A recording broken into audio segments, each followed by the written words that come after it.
तो बच्चों, मैं उम्मीद करता हूं आपकी प्रिपरेशन बहुत अच्छी चल रही होगी।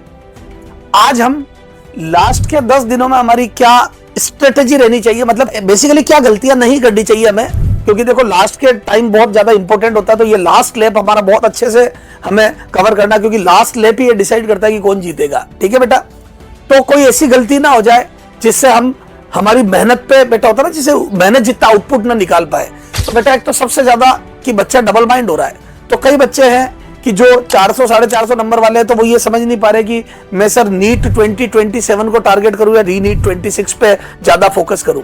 तो बेटा अगर आपके मार्क्स बहुत ज्यादा कम है, 350 400 की आप रेंज में आ रहे थे, क्योंकि देखो बेटा एकदम से कोई चमत्कार नहीं हो जाता 20-25 दिनों में, पर हाँ आपको ढंग से री नीट भी देनी चाहिए। अगर आप 400 तक के स्कोर पे थे तो नीट आपको, लेकिन नीट 2027 की क्लासेस अगर आपने चालू कर दी है तो बेटा उनको कैरी ऑन करते हुए, क्योंकि बेटा अगर आप क्या करोगे कि भैया बहुत ज्यादा एक्सपेक्टेशन से ये क्लासेस छोड़ दी तो आप अगले सेशन के लिए भी थोड़ा सा लेट हो जाओगे प्रिपरेशन में। तो अगर आप वो कर रहे हो तो उसको करते करते पैरेलल पूरा दिन मिलता है, ठीक है, उन कॉन्सेप्ट्स को पढ़ लो, बाकी इनको रिवीजन करते हुए देखो वो चीजें भी आपके काम आ जाएगी, और थोड़ा थोड़ा रिवाइज करते हुए आप एक बार 26 रीनीट दे जरूर, एग्जाम जरूर दे। कई बच्चे क्या करते हैं, बिल्कुल ही छोड़ देते कि एग्जाम ही नहीं देंगे। ऐसा न करें, क्योंकि बेटा आपको लर्निंग मिलेगी एग्जाम देने से। ठीक है, और जिन बच्चों का स्कोर बेटा 500 प्लस था, 550 प्लस था, उनको तो बेटा पूरी तन्मयता के साथ ये एग्जाम देना चाहिए। और उसके बाद अगर कुछ होता है, भगवान न करे हमारे से अनफॉर्चुनेटली कुछ होता है, तो फिर आप नीट 27 की सोचे। अदरवाइज आप बहुत पूरी ईमानदारी से और पूरी मेहनत से एग्जाम दे, है ना, और ये मान के दे कि हम सिलेक्शन लेके उठेंगे। ठीक है, तो एक तो ये आप डबल माइंड आप होना छोड़ दे। जिनका स्कोर बहुत ज्यादा कम रहा वो बेटा 27 पे ज्यादा फोकस करते हुए री नीट दे जरूर।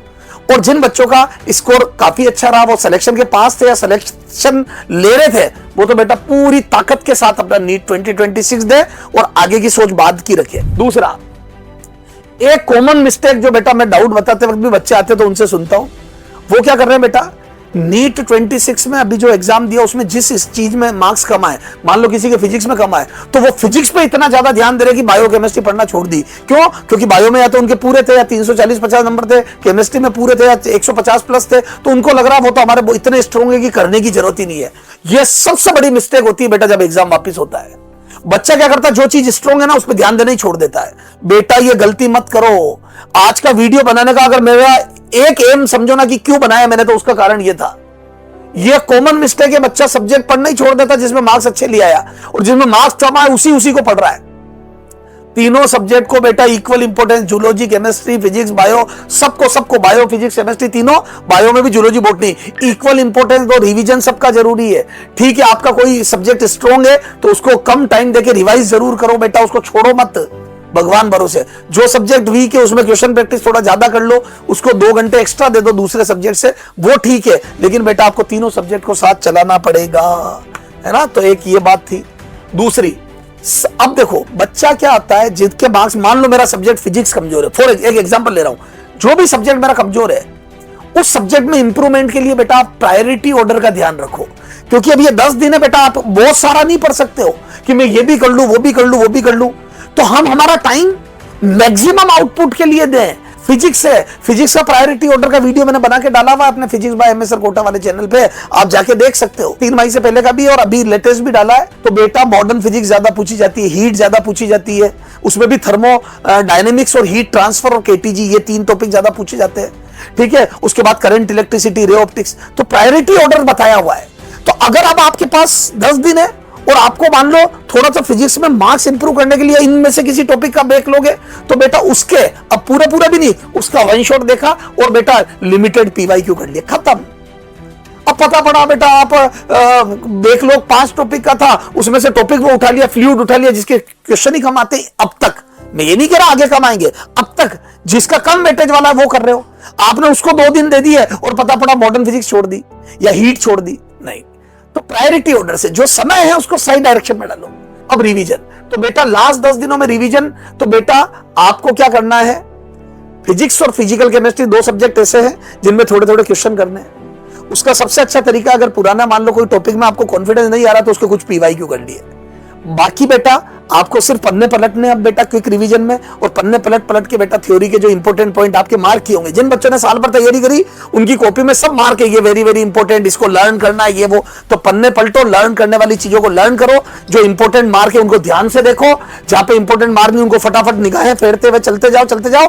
सर फिर हमारे को कॉन्फिडेंस कैसा आएगा? टेस्ट दो, टेस्ट। तो जो टेस्ट दे रहे हैं उससे बेटा पूरा ओवरऑल तीनों सब्जेक्ट सारे एक साथ रिवाइज हो रहे हैं। तो टेस्ट आपके क्या क्या चीजें कवर करेगा? देखो, full subject revision, full syllabus revision हो जाएगा,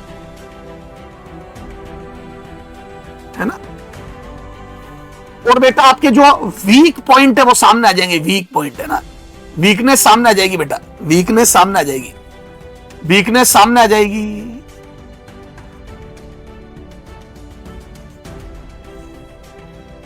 सर कैसे? मान लो आपने हीट पढ़ ली, लेकिन हीट में से आपका एक आधा क्वेश्चन ऐसा आ गया जो आपसे नहीं बना, तो बेटा उस टाइप वो देखो, उस कंसेप्ट को कवर करो। तो जो वीकनेस सामने आई उसका कंसेप्ट क्लियर करेंगे फिर अपन, है ना, उसका कंसेप्ट देखेंगे। देखो क्या अप्रोच रखी, देखेंगे, और उस टाइप के 2-3 क्वेश्चन उस टाइप के कर दो। अब बेटा ऐसा नहीं है पता पड़ा बेटा पूरी मॉड्यूल ही करने लग गया, नहीं, है ना। उस टाइप के 2-3 क्वेश्चन करके उस कंसेप्ट को पुख्ता कर लो। तो कई बार होता है हमने पूरा चैप्टर पढ़ लिया लेकिन हमें ध्यान नहीं रहा, हमने व्हील्स डिस्प्लेसमेंट लॉ नहीं पढ़ा, अब वो इंपॉर्टेंट है लेकिन वो रह गया। तो टेस्ट बता देगा आपको कि देखो आपकी ये इंपॉर्टेंट, क्योंकि अब लास्ट टाइम पे सारे जो कोचिंग इंस्टीट्यूट या सिस्टम्स होते हैं वो इंपॉर्टेंट चीजें जो नीट में आ सकती है वो टेस्ट में डालते हैं। तो वो टेस्ट जब दोगे आप तो आपको पता चल जाएगा, और हाँ यार ये चीज तो मुझे आती नहीं है, पूरा हीट पढ़ लिया लेकिन मेरे को व्हील्स लॉ नहीं आता। तो आपने व्हील्स लॉ का कॉन्सेप्ट देखा, वो कहीं से भी देख लो, कॉपी से देख लो, वीडियो देख लो, छोटा सा व्हील्स लॉ, तो एक छोटा सा वीडियो आ जाएगा, वो देखा और उस टाइप के 2-4 क्वेश्चन कर लिए, पीवाईक्यू कर लो, सबसे अच्छा 2-4 पीवाईक्यू कर लो, खत्म। और बेटा इसका एनालिसिस करोगे तो आपकी सिली मिस्टेक्स पे भी ध्यान जाएगा, तो बेटा एक्यूरेसी भी इंप्रूव होगी, ठीक है। टाइम लिमिट में टेस्ट देने से आपके पेपर छूटने की समस्या भी खत्म होगी। तो टेस्ट कई चीजें इंप्रूव करता है, पेपर छूटना, एक्यूरेसी इंप्रूव करवाना, जो टॉपिक, अच्छा इससे यह भी पता चलेगा कि भैया आपको कौन सा इंपॉर्टेंट टॉपिक नहीं आता है। पता पड़ा बेटा हमने कोई चीज छोड़ रखी, उसके क्वेश्चन बार बार टेस्ट में आए जा रहे हैं, तो आपको पता पड़ जाएगा ये बहुत ज्यादा इंपॉर्टेंट है, सर बार बार पूछ रहे हैं, तो वो आप कर लोगे, है ना। अच्छा कई चैप्टर हमें नहीं आते तो हमारे को एक पर्टिकुलर चीज बार बार पूछी जा रही होगी, जैसे ग्रेविटेशन कि एक पार्टिकल को r/5 हाइट तक उठाया तो चेंज इन पोटेंशियल एनर्जी। अब आप देखोगे बार बार टेस्ट में क्वेश्चन आया जा रहा है, इसका मतलब ग्रेविटेशन में ये इंपॉर्टेंट कॉन्सेप्ट है, तो अपन वो पढ़ लेंगे, ठीक है। तो इस टाइप से बेटा टेस्ट दोगे तो बेटा बहुत बढ़िया फायदा होगा, है ना। और आप जो रिवीजन कर रहे हो उस पर भी कॉन्फिडेंस बढ़ेगा। तो आप जैसे रिवाइज करते हो फिर टेस्ट में वो टॉपिक सही हो जाता है, तो हमारे को कॉन्फिडेंस आता है कि हाँ यार ये चैप्टर अपना रिवाइज हो गया, ठीक है। तो आप ज्यादा से ज्यादा टेस्ट देंगे, ठीक है। टेस्ट एनालिसिस जरूर करें बेटा, टेस्ट एनालिसिस करने से आपको आपकी मिस्टेक्स का पता चलेगा। इसमें आपने कोई OMR गलत तो नहीं भरी, ये देख लो, कोई क्वेश्चन गलत हुआ उसमें ये तो नहीं कि 4 ऑप्शन नहीं पढ़े, कोई क्वेश्चन गलत हुआ उसमें ये तो नहीं कि नोट करेक्ट नहीं पढ़ा, कोई क्वेश्चन गलत हुआ पता पड़ा उसमें पता पड़ा है आपने मीटर सेंटीमीटर यूनिट कन्वर्ट नहीं करी। और सबसे बड़ी बात है ओवर थिंक ना करें। जो बच्चे बेटा पहले 650 से ऊपर लाए थे उनको बार बार यही लग रहा है कि हमें वापस देना पड़ रहा, हमारा तो सिलेक्शन लास्ट वाले नीट में भी हो जाता, इस चीज से बाहर आ जाओ बेटा, कोई बात नहीं, हमें वापस एक बार प्रूव करना पड़ रहा अपने आप को, अपन फिर प्रूव करेंगे और ज्यादा जबरदस्त तरीके से प्रूव करेंगे। अगर पहले हमारे 680 650 नंबर आए थे तो बेटा इस बार 700 तक टच करने की कोशिश करेंगे बेटा। गलत करने वालों को हावी नहीं होने देंगे। हम अगर अच्छे थे तो बेटा जो बच्चा टैलेंटेड था वो टैलेंटेड रहेगा, और बेटा मैं उम्मीद करता हूं वो और ज्यादा एग्रेसिव तरीके से बाउंस बैक करेगा और तगड़ा नंबर लेके आएगा, ठीक है बच्चों।